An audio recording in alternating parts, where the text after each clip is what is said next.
Good evening, Thomas. How are you today? I'm great, Dharam.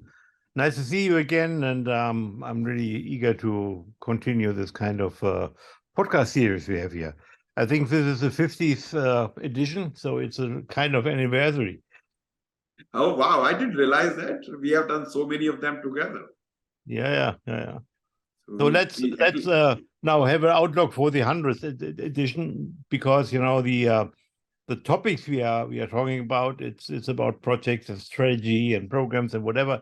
It's so a wide field, and it's developing, and we have a lot of interesting research going on. So yeah, I'm really looking forward to it. yeah, look, thank you for contributing so much to the knowledge pool, and people are learning from these conversations. So I'm very happy and very honored that you decided to come together and doing podcast after podcast, and so much knowledge share happen, so much talk happen. So, and yeah, I'm looking forward to the century, in hopefully Well, yeah, sometime when next year. once you get at my age, the main purpose of being there is giving back. Exactly, exactly. Also, look, thank you. And today's topic is equally interesting. We're talking about strategic issues in program management. So this is kind of very close to our heart, and this is Oh what yeah. you do part of your mentoring and part of my teaching in program portfolio management. So we talk about strategy, strategic management, strategic alignment all the time. Yeah, that's true, and strategic alignment is one of the for performance domain of program management in the standard, and so hence you see how important it is, for program management. It may be not so important for projects, and the reason is, projects are normally a little bit shorter, and if Mm. you have a project for half a year or 9 months, maybe strategy doesn't change so much, and also you are not so much with your objectives uh, tied to the strategy itself, because build a bridge regardless what the strategy is.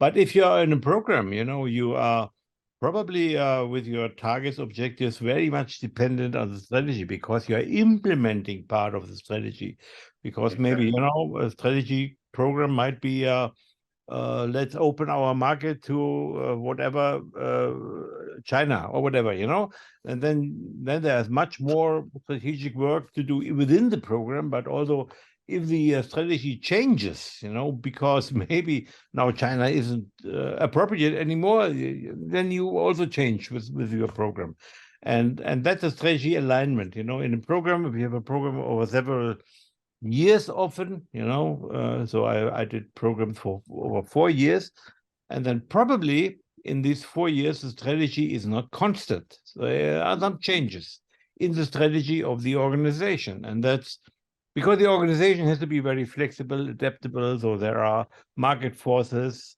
changes in the environment, new competitors coming up, or new technologies or whatever, and then the strategy changes.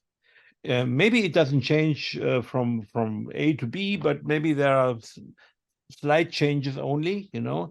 adaptation strategy to the new environment.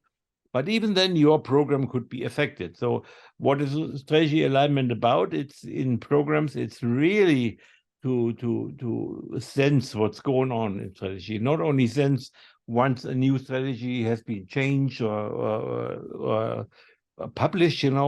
You should be part of the development of the strategy, and even in your program. If you are opening a new market in China, probably you are the one in the company who knows most about China.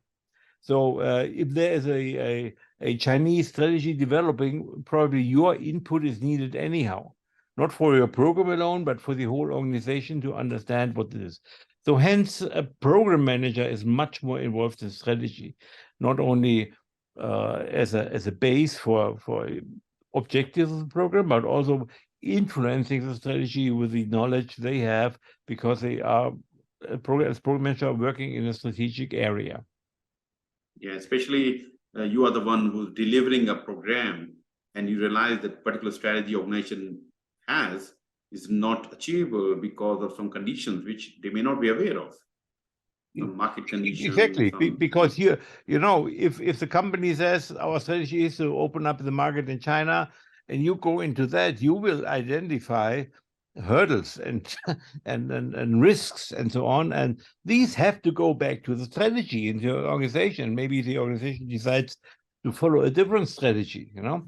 So this is you are much more involved in helping the organization to maintain its strategy and to make it more realistic and more feasible, for sure.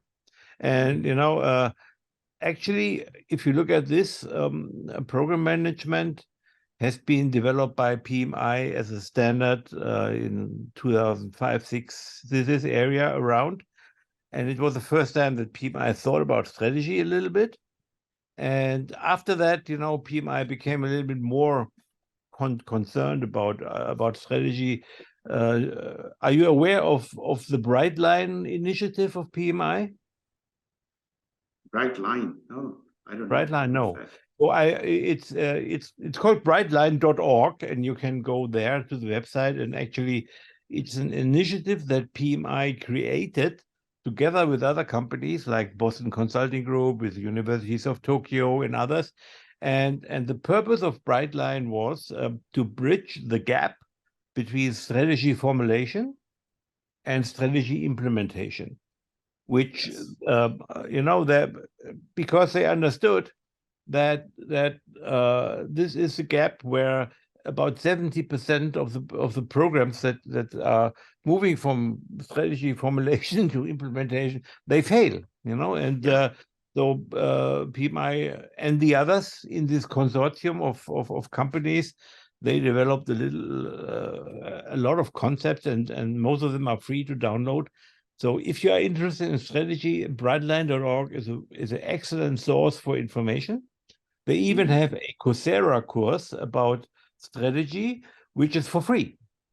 You know, and this course, the whole Brightline thing was managed by a group of 5-6 people led by Ricardo Vargas. Ricardo Vargas is a previous chair of the PMI board, you know, and he worked for the United Nations, and then he did kick off this Brightline initiative together with the PMI board, which spent a lot of money on it, but it was quite successful because Ricardo Vargas, with the strategy, had the first time that PMI was present in Davos at this session, you know, with together with Boston Consulting Group. And what is the outcome now today of the Brightline? If you heard about the organizational transformation certifications, OT, there are 3 of them. Oh, yes, and they are a product out of Brightline, actually, you know, because transformations in the end are the moves from strategy planning, you know, formulation to implementation. And so what Brightline did, they partnered with a professor from Stanford, who had a vast pool of data on transformations and an idea how transformation should be done. And they developed a transformation compass. What's it called? This is, you can download for free. It's a nice step-to-step guide how to implement a strategy, how to do a transformation, how to do a big change initiative, if you want, you know. Okay, good to know about this. Okay, so let me ask my first question. How can project manager identify and manage critical strategic factors and forces that can significantly affect organization future tactics? Well, yeah, it's project managers and program managers, I assume, in the question. So if you look at projects alone, you know, projects affect tactics of implementing a strategy. You know, if you do a project, say you install a new software package of something, that's a project. But you know, how this software product is used, and how the users are trained to do that, and how the processes are designed for that, you know, these are other projects. mostly done by other project managers, and they might together form a program. So how do we identify critical strategic factors? It's mostly done as a program manager, and I explained it before. A program manager has something to implement, and then suddenly let's say we implement a SAP package, and that's technically done by a technical SAP project manager. And the program manager is then saying, okay, but we have to train the finance guys and the HR guys to use that package. And then they have to have new processes to use that, more agile, whatever, and new measurements. And these factors, they go back to the organization, because then not only the program is important, but also the whole environment of the organization. Maybe you change the setup of the organization. Maybe you change the org chart or responsible or roles and responsibilities. So there is a huge effect on the organization if you do a strategic program, and it certainly affects what the question is, the organization's future, not only tactics, but the future success, So it depends on the program for sure, but as always, as we said before, a program is mostly set up because you want to implement a strategic goal, objective, one of the part of the full strategy. But once it runs, it affects the strategy again, and while the projects are tactics, but the program in itself has a strategic outcome. Yeah. So the thing is, like a program manager, how do they identify? They need to look into the current organization strategic plans, and with that discussion with sponsor, discussion with the portfolio managers and BMOs. So the people who understand the current strategy, and they were involved in the building the strategy, to understand, okay, this is the strategy direction. Not only knowing that, but also knowing the motivation behind that strategy. The key driver for that, and that will actually help them to understand more and get motivated, and the whole team can be motivated accordingly. And when you talk about stakeholders, if it's the PMO or the portfolio manager, I think what's more important is actually the C-suite or the steering committee of the program, because if you set up the steering committee correctly, the members of the steering committee are the guys who are affected with their business units, or the CFO will be there with the finances, the HR guy with the human resources, but also maybe marketing and so on, and these guys are affected by your program, so they are interested to affect your program, and these are the guys to talk to, and if you gain their trust, if you are talking on a equal level, then you are automatically involved in strategy development, and probably they will ask you to participate and to give you input at least. Yeah, at least have you to provide feedback, and okay, what do you think about it? I think that's the ideal situation. How many times they actually involve program managers and portfolio manager in the strategy discussion, that's another question. But if organizations should feel that it is a good idea to at least involve them, if not building the strategy, involve them into evaluating whether the strategy is realistic or not. Somebody who has been program manager for a long time, who understand the organizational strategy, the delivery, the strategy, the capacity of the organization, they can be better managed between what we can do. That's what you talk about, and we create all the strategy, but delivering sometimes it fails because you have not done that evaluation about the capacity analysis, and scenario analysis, and environmental analysis. Great, let's be number one, but what to do with them to become number one? Right.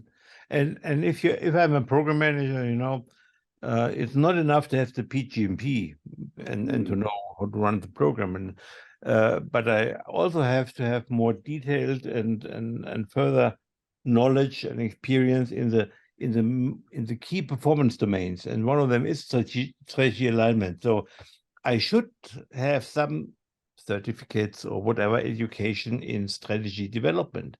And the Coursera course by Brightline is one of the options, But I personally attended a strategy course by the Institute of Directors of the UK. That's something where you get much more insights what a strategy is. If you talk to people what a strategy is, so everyone has his own definition, and that's partly the story. It's there is a definition by the finance guys, definition by the corporate guys, definition by the NGO guys, and companies, whatever.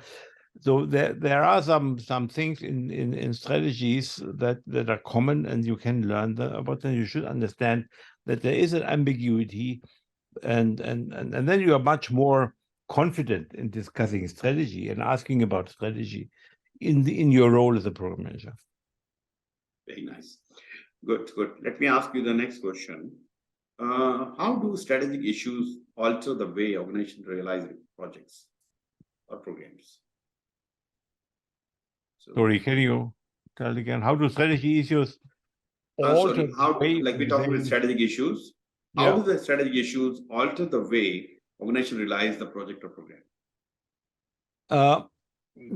So first of all, some projects become operations, and the types of projects you have are changing, So organizations realize projects today, and maybe they say we have a project manager and you do this and that task.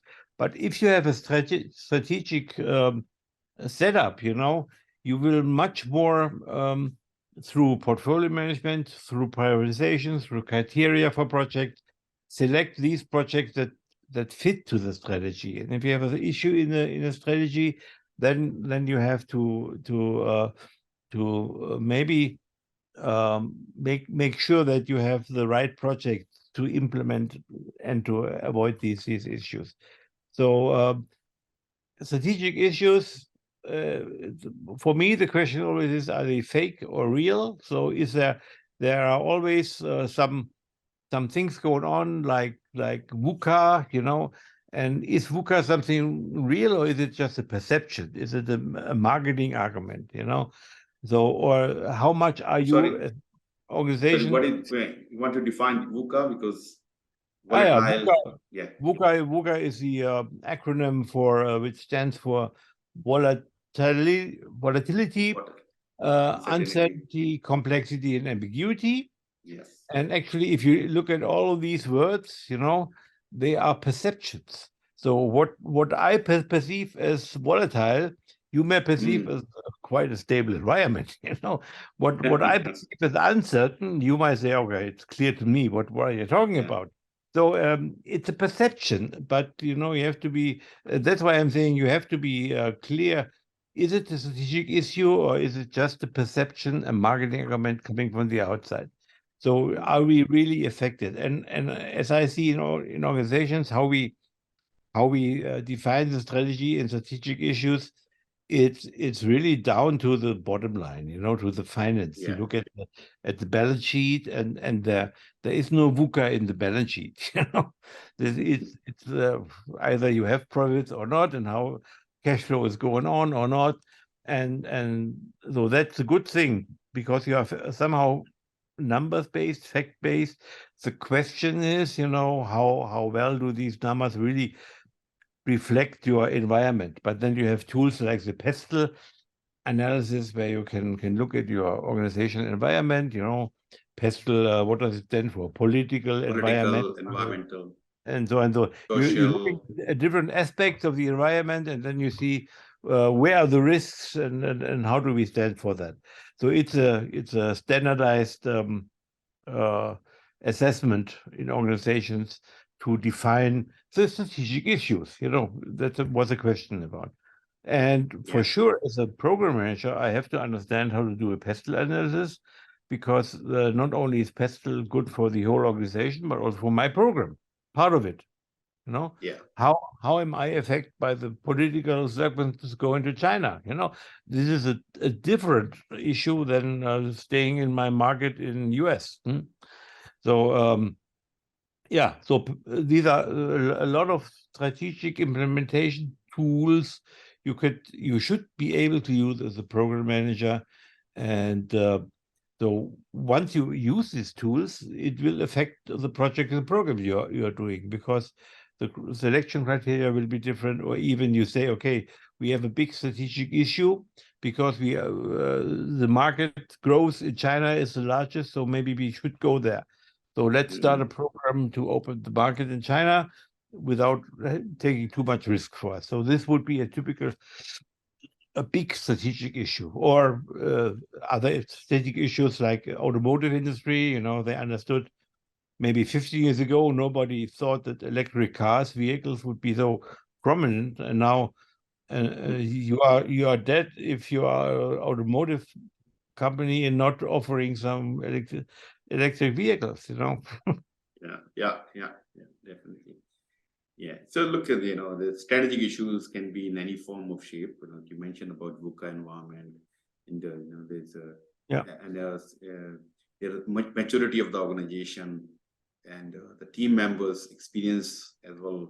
These are, while we have all these great ideas, but if we don't have right teams available, right tools available for us, and the right team environment, then we cannot achieve those strategic objectives which we like to achieve, organization vision and all kind of things. So what we should do, what are the strategy issues which can be a blocker for us, identify them, and ask the question, what can we do to remove them or strengthen them, so that we can have a better team to execute some of the very high profile strategic objectives. And the PMO, maybe we have a right team members in the PMO to support the program and project initiatives. And so that's where they identifying and making sure we have right environment created, and we delivering the organization's strategic objectives. Yeah, good. So next question: what impact does the ever increasing pace of change and lack of practical experience with emerging technologies have on strategic business leaders?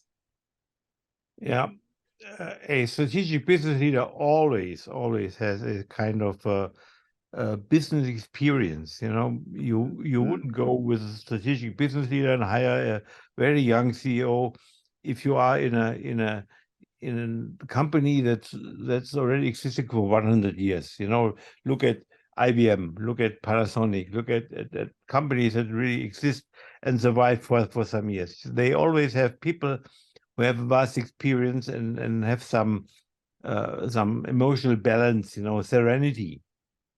So they don't react on things that others perceive as a sudden and big change and a problem, though they are calm and they are digesting it, and that's what they really are worthwhile for a company. You also have to have the other people who are able to react very quickly and find solutions to problems. So the mix in strategy is important. So and these older, experienced people, though they have to listen to the young people and have to balance this out. So this is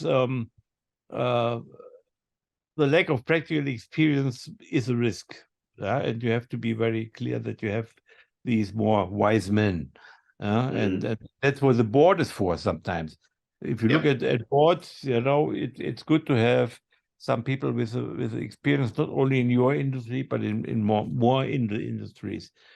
So and these strategic leaders, they understand also that whole of life is change, and change is everywhere. And as I was working for IBM, and every year at the beginning of we had a planning of the year and what are the top points, and every single year, the statement came, this is the most important year for IBM ever.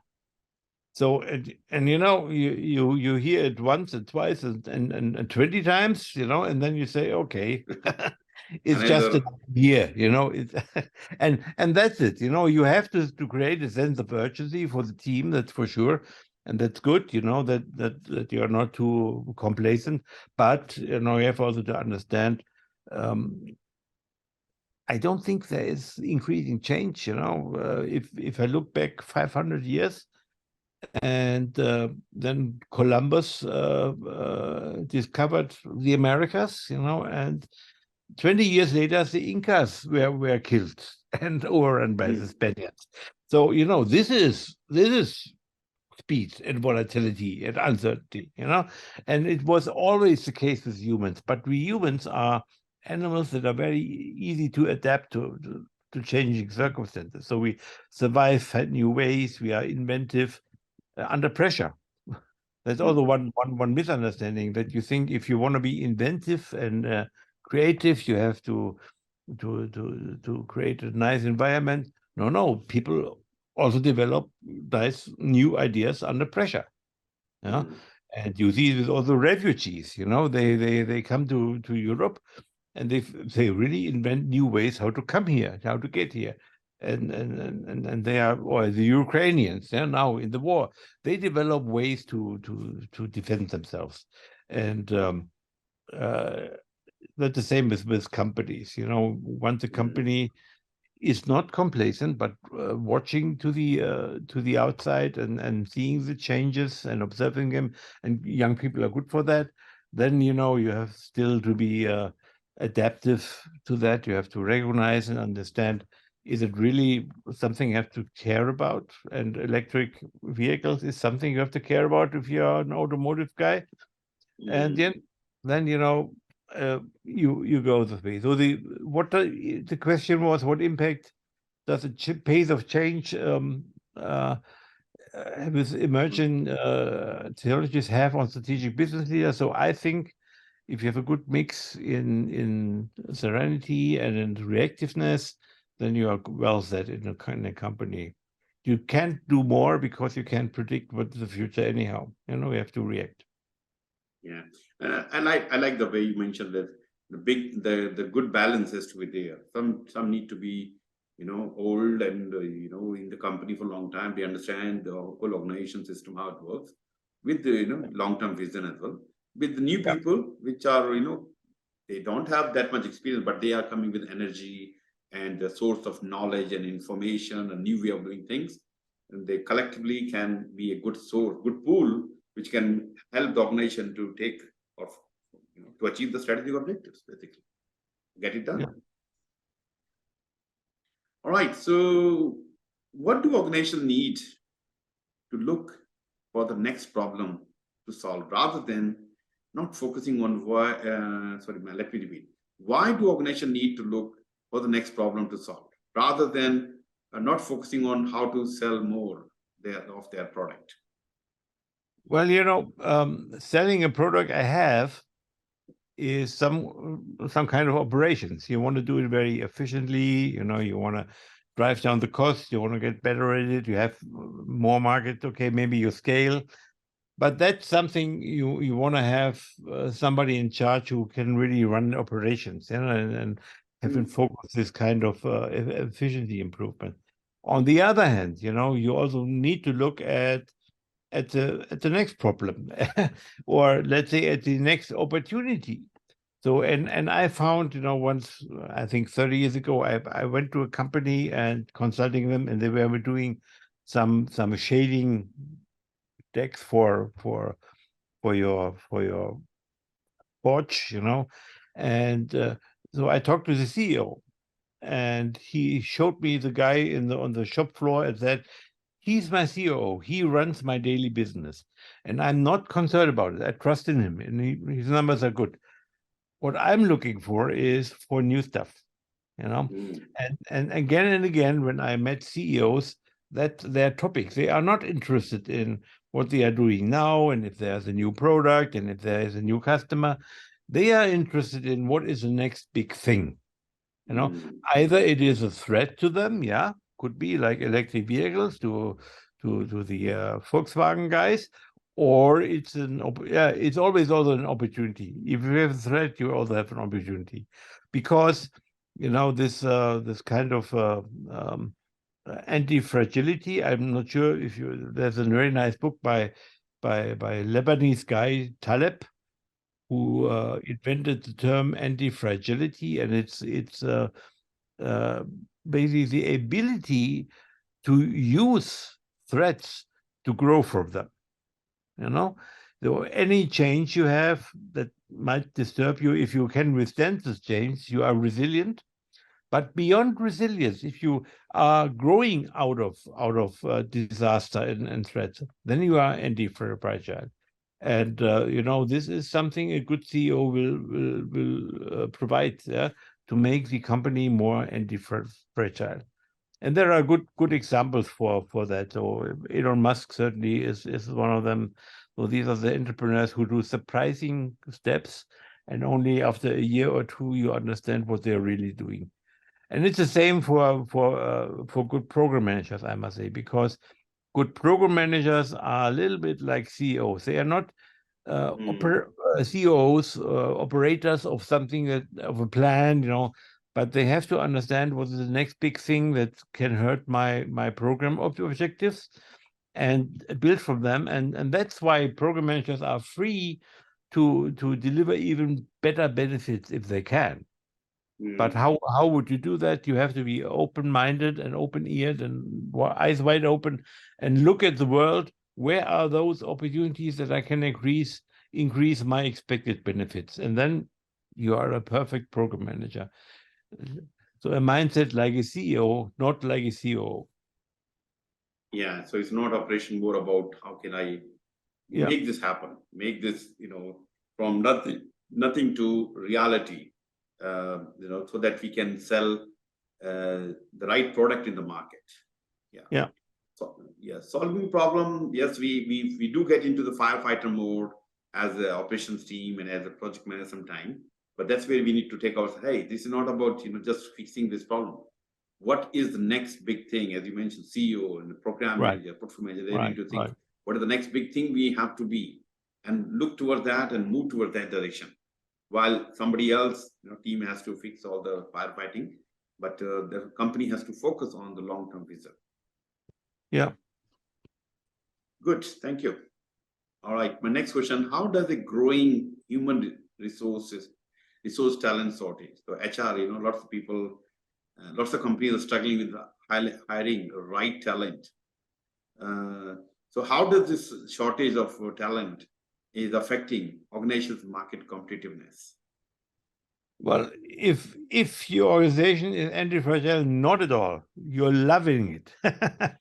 So if you are just sitting in your corner in your market, with your product, probably a lot.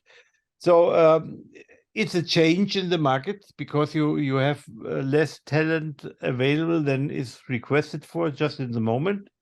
But you should be able to leverage that situation. You have to be anti-fragile. So that's why HR, the acquisition of resources, of talents, is strategic.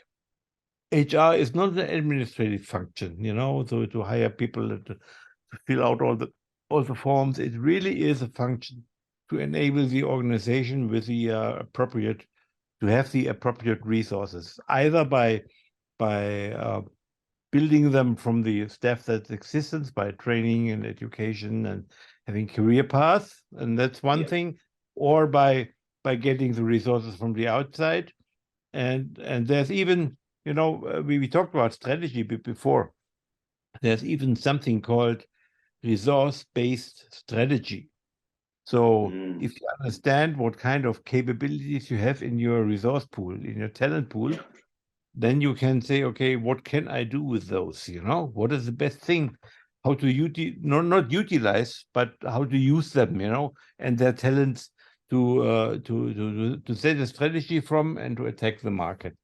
So I think this was done by Nokia some 30 years ago when they first started selling rubber boots, and then they went to mobile phones, and it was that they said, we have good resources, we want to keep them, but rubber boots is not a growth market, so let's go into something where we can utilize the resource pool we have, and they built a very strange strategy, going from rubber boots to mobile phone.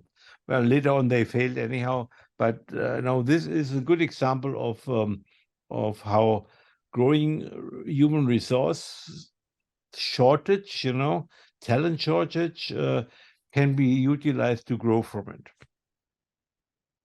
Yeah, so this is the real problem with having lesser people, or having people are there but not having the right talent, right capability, capacity.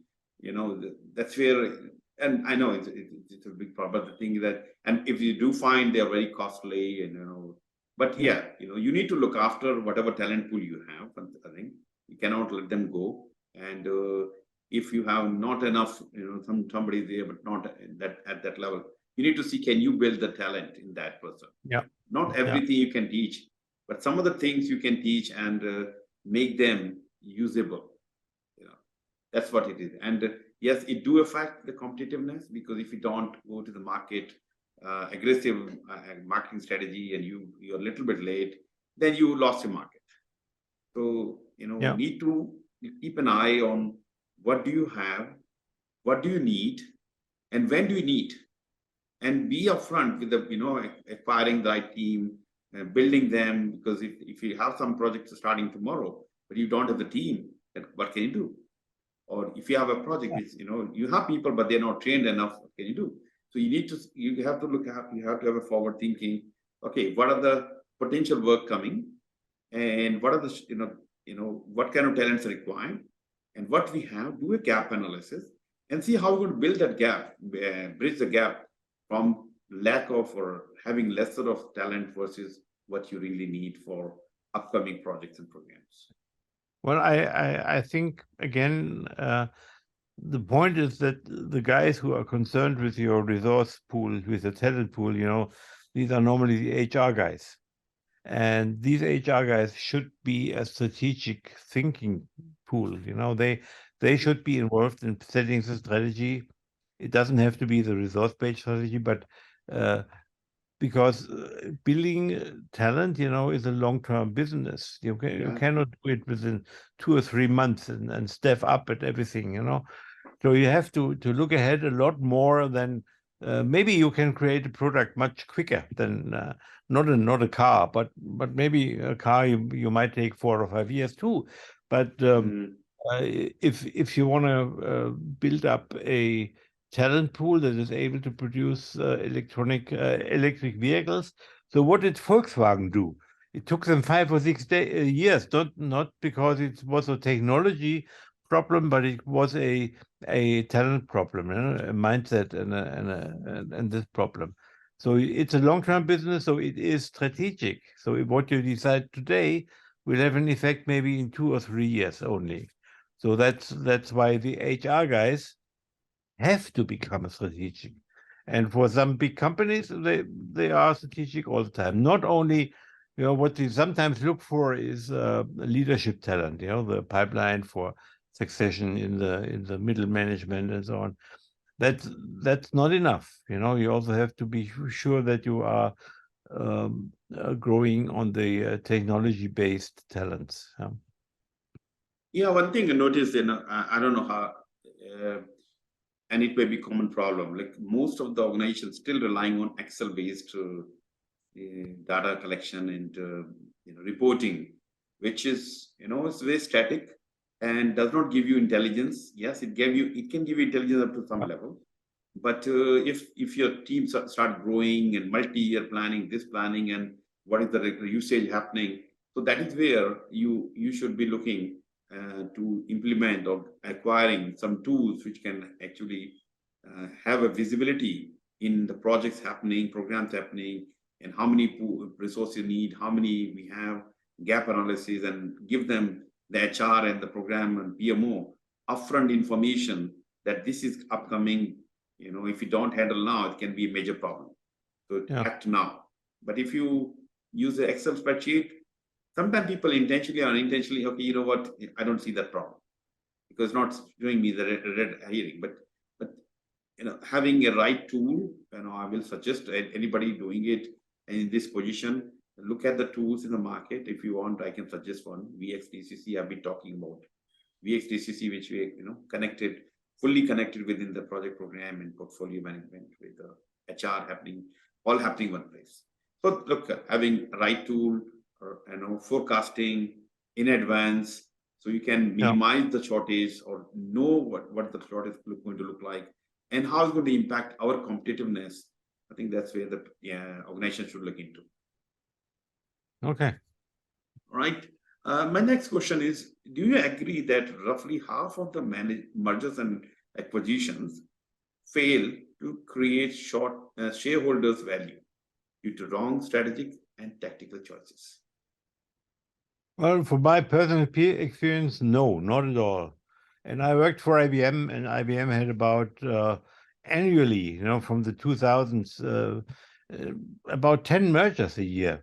And they wouldn't have continued this practice if it was not successful on the bottom line, on the financial bottom line, strategic. Some of them were more challenged.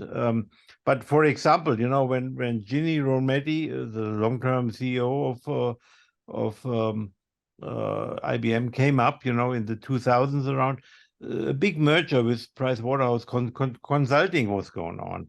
And the strategic outcome and target were achieved. So it was that IBM Consulting was more a partner-based business, the service-oriented mindset. So you could build a mindset with factory workers of IBM who are building, let's say, computers or whatever, the PCs. And that's what IBM did sometimes, that they trained these guys and educated them. Or you could just acquire already well-established consultants who have this mindset. And that's what IBM did. And they spent billions on that.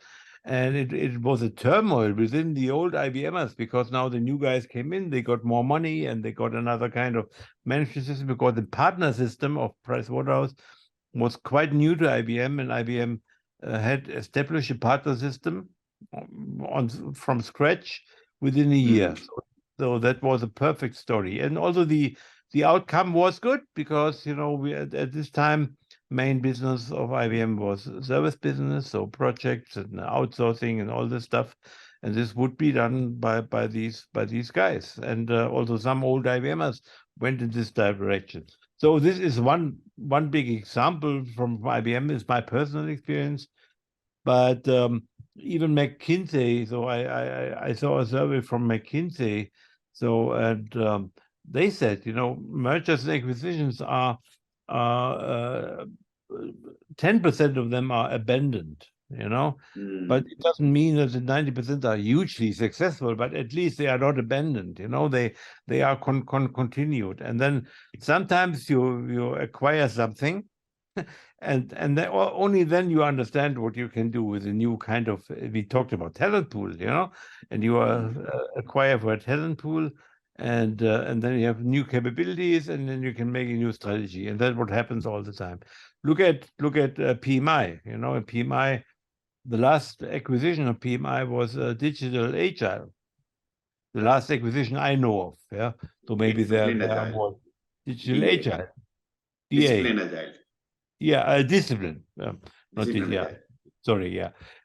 DA was the last acquisition, and that was quite successful so far. I'm not sure if it will be judged as successful in 5 years' time of now, but so far, PMI established a good footprint in the Agile space with that, and a lot of certifications, a lot of people going there, and I understand you also are certified in some DA certifications. DA, SM, DA, SSM, so good certificate to have. Yeah, and it seems to be a DA, let's say a concept, which is quite open and flexible to a lot of other concepts. Yeah, if it's Scrum or Waterfall, it will fit into the framework somehow. So there were also acquisitions of PMI, so they which were not successful. So this was an acquisition from 2013 I know of, and it was published, so I can talk about it. So it was the Human Systems International. Yeah. was a UK company that was acquired, but then it was written off only 4 years later, because the acquisition didn't pay out. It was abandoned, like the 10% that McKinsey is talking about. And so overall, M&As is an appropriate tool for companies, and it's often a tool, I agree, that is initiated from a crisis. Sometimes it is seen as an opportunity to go there, but it's an appropriate tool, and you wouldn't see it abandoned, because all these McKinseys and so on, they are promoting for it. Yeah. And to me, any like a merger acquisition is should be treated as any program, and Oh yeah. with Oh yeah.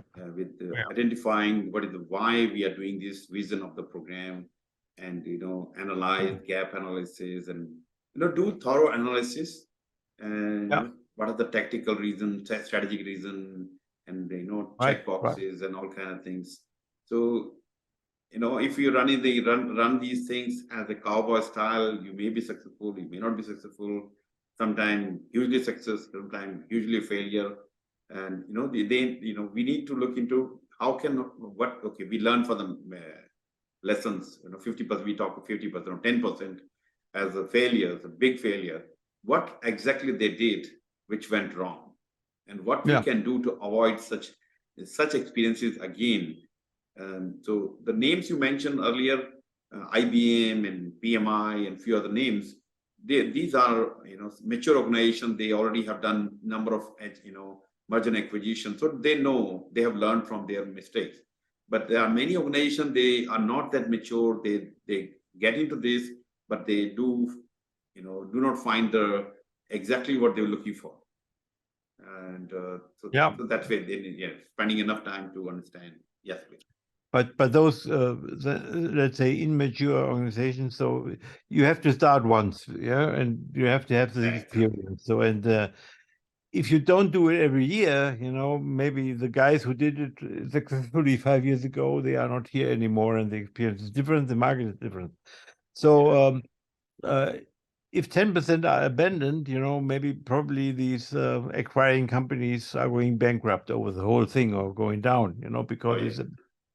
But once you have this step, you invested so much money, you did your due diligence and everything, then you are somehow obliged to success, and so you will adapt. You will see that it is seen as a good example, and I think so it will stay with us. It is certainly, if you do a M&A, it's a multi-year program, and it's not only the preparation phase could be a year or so, because you look at the need, your business case, and then what you select the partners, you go out there, you go into negotiations, do your due diligence. It's a very well-defined, stepwise approach to go through this, and then you sign the contract, and then you have still, what many companies do, they take over the old CEO of the acquired organization, and this CEO becomes a division lead or division head or whatever in the new company, and then after a year they are mostly leaving. They are paid out and then they are leaving. But it's a pre due diligence process and a past due diligence process, and it's very well understood what to do. And if you don't know that, you have to be trained, and you have to acquire a good consultant to guide you through the process. Yeah, perfect. Good, thank you.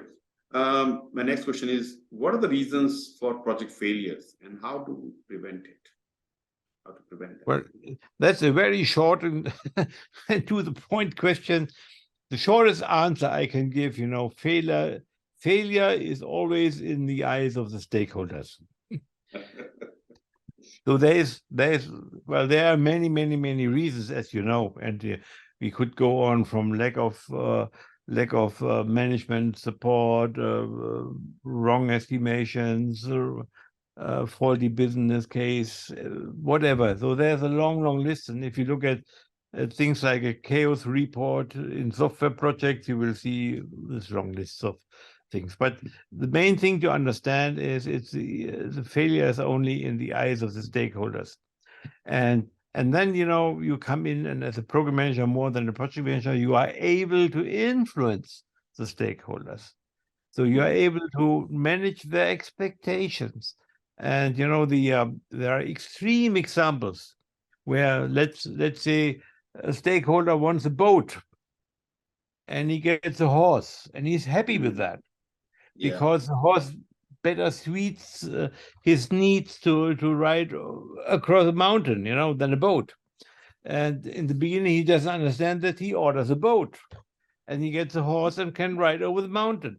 So he's satisfied because very kindly, the project manager managed the situation and the expectations and showed him that a horse would be a better choice and even cheaper. Yeah, I like that. The stakeholder, the sponsor may decide, okay, you know what, I'm happy with the horse rather than boat, which is, this is what I wanted. Yeah. But this is actually my better choice. So, and that can happen the way the project manager, program manager engage with the stakeholder. I mean, I'm thinking of a situation where you're looking for a boat, and one day I come to you, hey, Thomas, you asked for a boat, but I don't have a boat. I have a horse. I can give you the horse. Hang on, I have to, my purpose of a boat is to go around the world. What I will do with the horse. So as a program manager, you need to engage with the stakeholder, understand the expectation, and keep them informed as well. The boat is being done and not done. There's some issues around, and upfront, if the program is not going ahead as per your expectation, as per their expectation, should be stopped as early as possible, because there's no point of keep burning money on that rather than stop early. So understanding what can go wrong, failures, that we're talking about failure, can we avoid it? So that's, I think the stakeholder engagement is one of the important aspects for any program, which can make a successful program can be seen as failure, or a failure program can be seen as success as well, as you mentioned earlier. Right. It's all in the eyes of the stakeholders, and of the sponsors or the guys who are paying or whatever. And that's the main thing to understand. While a program manager it's more easy for a program manager to change expectations, because a program manager is working towards benefits. And if you can present a better benefit, and a better result, then you are able to do that. You are allowed to do that because you are paid for benefits. A project manager might have a very strict and detailed scope defined in his contract and charter, and then if the scope describes a boat, you have a hard time to convince that a horse would be the appropriate thing. But if the benefit is, to get quickly and safely over the mountains, then probably you have an easy case of the program manager to convince the guy that a horse is a better choice. We can keep talking about this topic itself, for a longer time. It has so many things to talk about. All right. So my next question is, what occupies the mind space of a strategist, and how does it affect the character and success of the whole organization? Well, I think the first thing that is occupying the mind of the strategist is future. Thinking about the future, while an operational guy, down to earth, talks about the now, operations, and how can I improve that? Day-to-day work. But the CEO, a strategist, looks at the future, say, okay, not only what I'm going to reach in two years, but also how to get there. There are different ways, venues to get to that target, and that's one thing. The other thing is options. If I have this target to be there in 3 years, should I go this way, that way, or how easy is it if I start this way to switch to another way? Because the strategy might include some paths to the target, but it should always include plan Bs. You know, what to do if I run into a problem in this path? May I change or just adapt or tweak it totally or pivot, as we say? Pivot is maybe going 180 degrees the other path towards the goal. So that's what's in the mind, you know, future options, and then sensing, because you know you can have a plan in your mind, a strategy in your mind, but you always have to see how is the environment reacting on my plans, you know, and what changes the requirement. And coming back to the VUCA term, you know, if you are afraid of the future, if you are afraid of the changes, then you will never have a good option or a good sensing, you know, that you have a sensing that is really giving you a judgment of what's happening around you. So sensing is important, that you are open, that you are listening, that you are talking to a lot of guys. So that's why CEOs have their own set of conferences they go to, because they have futurists there, they have innovators, they have people from very different angles of society to be able to understand what's going on. And the fourth thing I want to mention is influencing. So as a strategist, you know, you have an idea and you made up your mind, and it's all built in your brain with the others. So you have now, once you know what you want to do, where you want to go, yes, you have to be flexible, but you also have to convince your organization to follow you. You know, you have to be a leader that is who is able to build a followership. So you have to communicate a lot. You have to create a vision. You know, visionaries. You know, these are the guys you have to get an influence in the form that you inspire the people, not motivate them, but you inspire them. Yeah, the thing they can also think of, we can also think about these are the people who understand the SWOT analysis, strength, weakness, threats, opportunities. So we need to see, okay, you know, we are moving to the direction. What is the strength? This is the vision. CEO want us to go there, but what are the strengths? Do we have enough strength? What weaknesses? You know, look at the weaknesses. So maybe, okay, these are the weak areas, but can we strengthen them by putting some right people, right vendors, or some equipments? Maybe yes. And looking at the threats, one point of view, opportunities, you know, all these things, you know, very simple tools. Just asking few questions can help a strategist or to the visionaries to look in the future. You know, sometimes we think, hey, we want to be there, but without doing the SWOT analysis, you realize, hey, I want to be climbing the Mount Everest, but I mean, strength-wise, I don't have much strength. I'm aging and I don't have right tools with me. Then why I'm thinking their way? Rather, I go spend time with my, you know, the colleagues in the lake, which is much better than climbing the Mount Everest. So that's where, you know, what are the strengths? What are the weaknesses? Opportunity threats. Yeah. All right. Anything else you'd like to add? No, I think we had a broad discussion on the topic of strategy and programs, you know, and I think I hope it became clear that strategy is a core concern of program managers, but also of company leaders, of CEOs. Yeah. Maybe not so much a concern with the operational guys, be it the CEO or an organizational, or the project manager, who is also often more on an operational, tactical level. But a program manager, you know, he certainly has to be on the same mindset like a CEO, looking ahead and identifying opportunities. And yes, SWOT is a good tool for that. But a positive view of the environment, you know, not be threatened by some buzzwords, like, you know. Yeah. Look, thank you again for sharing your experience and expertise in this space. It's a very technical area and a very interesting area if you look at from different angle.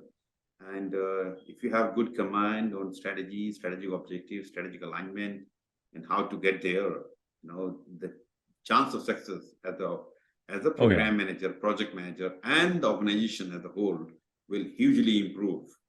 So, the people, working in that space, look at what else I can do. Maybe something you mentioned about the bright line, the course they have to offer, or something else, what else can I do to build my strength and do my job better, looking in the future. All right. Right. Okay, good. Thank you, Thomas. Yeah.